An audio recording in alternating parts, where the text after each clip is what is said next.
and it is directly facing, from its entry point, directly facing a large obelisk. Now, it really is one of the most openly hidden secrets that's known by all occultists and alchemists and or people who are researchers and who have studied that kind of symbolism in the past, who know that that is a design that originated in ancient Egypt. A dome facing an obelisk. It comes from the myth of Osiris, the story of Osiris's evil brother Set murders him and chops him into 14 pieces and throws all the pieces into the Nile. And that was just very central to Egyptian belief.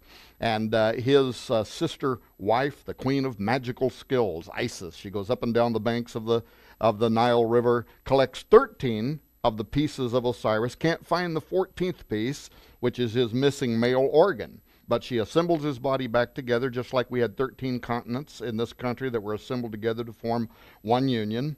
And she creates an obelisk, which then becomes magically representative of his male organ, and she magically impregnates herself. Well, Egypt built an entire magical, alchemical belief system around the dome and the obelisk as representing the ever-pregnant belly of Isis and the male organ of the god Osiris. And if you go through ancient Egypt, all of their most important religious edifices, including the largest religious area that was ever built, the temple of Amun-Ra at Karnak.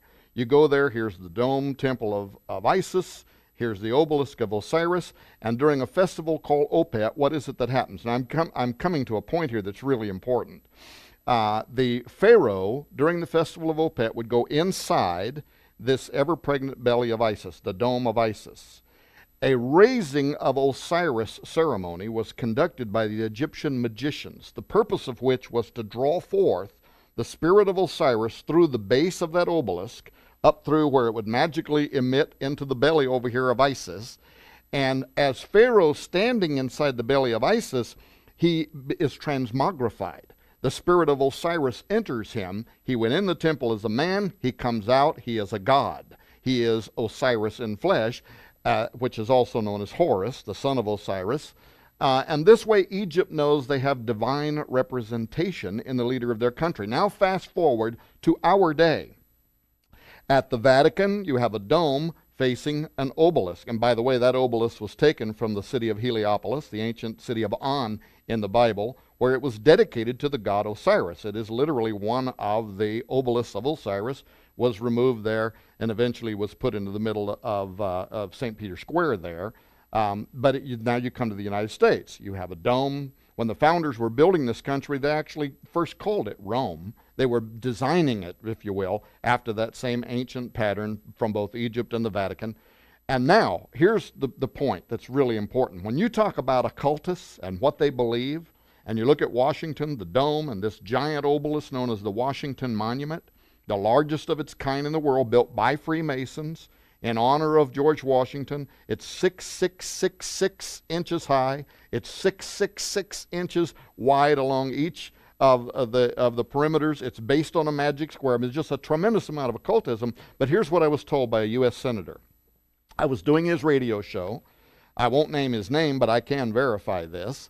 And he told me on his show, he said, yes, but were you aware that just what they did in Egypt is what they still do in Washington, D.C., that at the inauguration of every United States president, the raising of Osiris ceremony is conducted by these modern Egyptian magicians in the House of the Temple, the Herodome, right over by the White House, the headquarters of the Scottish Rite Freemasonry, for the purpose of what? Mystically instilling the god Osiris in our U.S. presidents? I can't imagine Ronald Reagan would have been interested in that. But they're doing it because they're looking forward to the day when that God is actually going to return and enthrone himself as the leader of this country.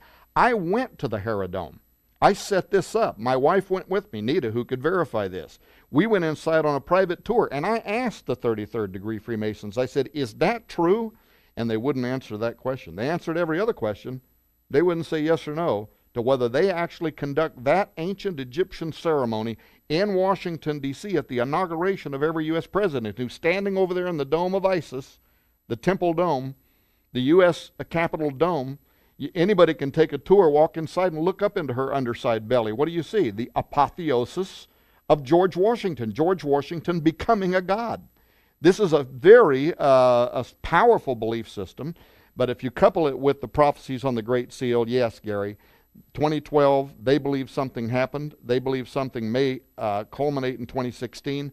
They're looking forward to the fulfillment of that prophecy that is on the Great Seal. Henry Wallace, the 33rd Vice President of the United States, wrote extensively how he, Roosevelt, who was responsible for putting the Great Seal on the U.S. dollar bill, they believed that this was a prophecy about the coming of the God of Freemasonry, and on his arrival, the United States would rise up and become the global leader of the new world order. They believed in those prophecies, and I bet the average American doesn't know they're carrying in their wallet and they're carrying in their purse. More often than they have the Bible on their person, they're carrying a prophecy about the coming of who we would call the Antichrist, because, as you know, Apollo, which is prophesied to come on the Great Seal, is the same spirit identified in the New Testament as the spirit that will fill the Antichrist, the man of sin. Wow. Friends, if you're like me, your head is spinning and you're saying, I didn't know any of this. Tom, by the way, that preceding monologue was probably the best condensation of these facts that I have ever heard in my life. And I'm sitting here and saying, read the book. Seen as 2016 takes what Tom just says and breaks it down, breaks it out into easily understood